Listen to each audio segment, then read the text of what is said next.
लेकिन फिर भी as a military strategist professor Sinha, ये 2 दिन में जो अमेरिका के बीच और ईरान के बीच जो ये वार पलटवार शुरू हुआ है, इसको आप कैसे यहां पर असेस करते हैं और क्या आपको लगता है कि ये वॉर 2.0 की तरफ जा रहे हैं? जय हिंद गौरव। जय हिंद सर। देखिए, जो ये रिट्रीब्यूशन हुआ है, ये ईरान की तरफ से हुआ है और ईरान ने 3 आपको कमर्शियल जो वेसल्स थे उन्होंने उसने स्टेट ऑफ हार्मोज में किया और फिर अमेरिका को करना पड़ा। देखिए, अमेरिका के पास में प्रॉब्लम क्या है? अमेरिका की प्रॉब्लम ये है कि अबव द होराइजन स्ट्रैटेजी से वो करना चाहते हैं कि एयर पावर से हम सब चीज़ कर लें, धमका लें, डरा लें। वो तो तकरीबन फेल हो चुका है, टोटल फेल हो चुका है। वो लेकर आए, उनकी नेवल रॉकेट लगाई, नेवल रॉकेट ने ही काम किया।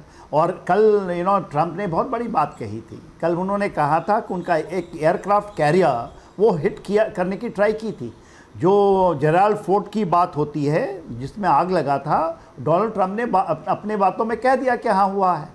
देखिए, उनको करना पड़ा, अदरवाइज ट्रंप छोटे दिखाई देंगे। एक तरह की टोकनिज्म है। आप देखिए, मसद के ऊपर में अभी सुपर्दे खाक का लास्ट रस्म चल रहा है और उन्होंने उस रेलवे लाइन के बीच में, तेहरान और मसद के बीच में 900 किलोमीटर की रेलवे लाइन है, एक जगह उन्होंने मारी, टोकनिज्म किया। अभी वो चले गए चाबहार का बताइए क्या स्टेट ऑफ हार्मोज? वो तो है ही नहीं स्टेट ऑफ हार्मोज में, चाबहार अलग है।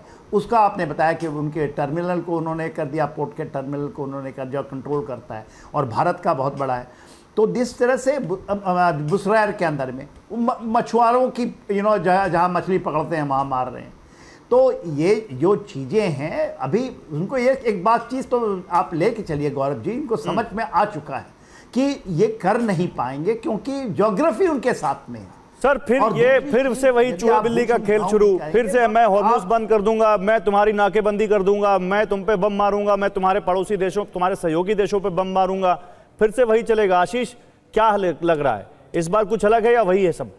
देखिए, ये एक पार्ट 2 शुरू हो गया है और ये एविडेंट था जब पार्ट 1 खत्म हुआ था ना गौरव, तभी ये इस बात के अंदाजा लग रहा था कि ये इतनी आसानी से जो ऑफ रैम्प डोनाल्ड ट्रंप देख रहे थे वो उन्हें मिला कुछ हफ्तों का, और अब वापस से उन्होंने पार्ट 2 शुरू किया है। नो डाउट कि खैमेनी का प्रोसेशन अभी मसाद के वहां पर पहुंच गया है और ये हफ्ते भर चला, और ऐसे समय पे ही एस्केलेट करना ये क्लियरली दिखा रहा है कि यूएस और इजराइल किसी भी तरह से इसे बहुत जल्दी, बहुत आसानी से इसे पूरी तरह से बंद होने नहीं देंगे। और ये एस्केलेशन मैट्रिक्स में आप देखिए किस तरह से पिछले 24 से 48 घंटों में क्या स्टेटमेंट आया, फिर अटैक चालू हुआ, फिर ईरान की तरफ से भी रिटेलिएशन हुआ और वापस सिमिलर जो पार्ट 1 में दिखाई दिया था वो हमें दिखाई दे रहा है 28 फरवरी के बाद से कि ईरान अब अगेन जो बाकी गल्फ कंट्रीज हैं उन पर अटैक करके, अमेरिकन बेसिस पर अटैक करके इस वॉर को फिर से बड़ा कर रहा है।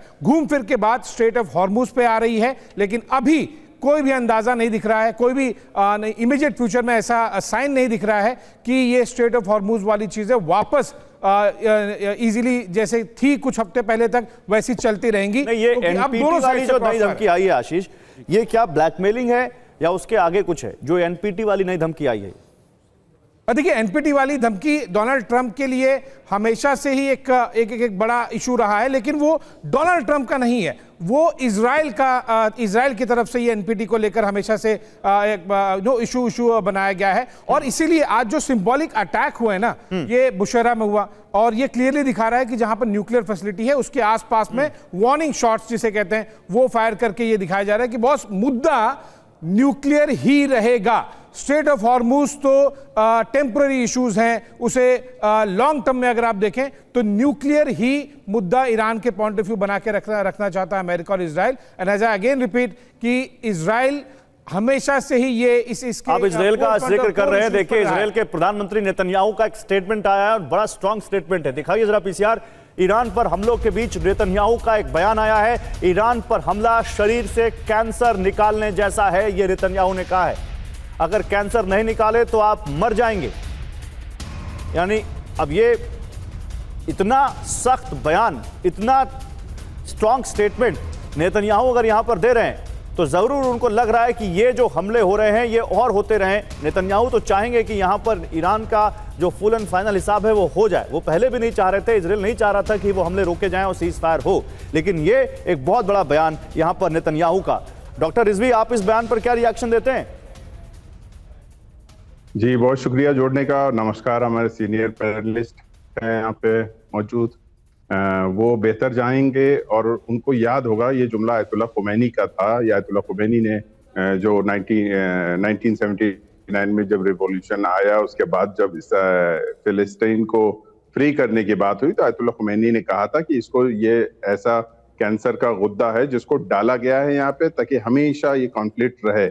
अगर इसकी तायद करें तो ये बेहतर होगा, जानते हैं। बहरहाल दूसरी चीज ये कि इनके बयान से कुछ लिया नहीं जा सकता है। ये हताशा और निराशा दिखा रही है। और जिस तरह से न्यूक्लियर की बात आती है, न्यूक्लियर का धोस कब से दे रहे हैं, कितना डरा रहे हैं न्यूक्लियर करके। ईरान जो है इतने सालों में नहीं बनाया, यानी नहीं बनाना चाहता है। लेकिन आप जैसा कि अभी आपने बताया कि बूशहर पे अटैक हुआ है, आप इतना मजबूर कर दो कि वो एनपीटी से निकल जाए। आप इतना, ये मेरा पर्सनल ओपिनियन है, मैं किसी ऑफिशियल की बात नहीं कर रहा हूँ, कि इतना मजबूर कर दो कल को वो कहे कि भाई हम न्यूक्लियर की तरफ जाएंगे, बम की तरफ जाएंगे। जब अमेरिका रख सकता है, इसराइल रख सकता है, इसराइल के पास 300 वारहेड है, किस लिए हैं, तो हम भी बना लेंगे। इस तरह से बात हो सकती है। लेकिन मैं ये कह रहा हूँ कि जो जंग है, वार है, वो किसी चीज का सॉल्यूशन नहीं होता है डिप्लोमेटिक तरीके से। और सबसे बड़ी बात जो बहुत अहम है, बहुत इंपॉर्टेंट है समझने वाली, वो ये कि हमको समझना होगा अमेरिका दूर है। वो कह रहा है, बार बार ट्रंप ने कहा है कि हमको स्ट्रेट ऑफ हॉर्मुज से कोई लेना देना नहीं है, मेरा कोई काम नहीं, कई बार कहा है।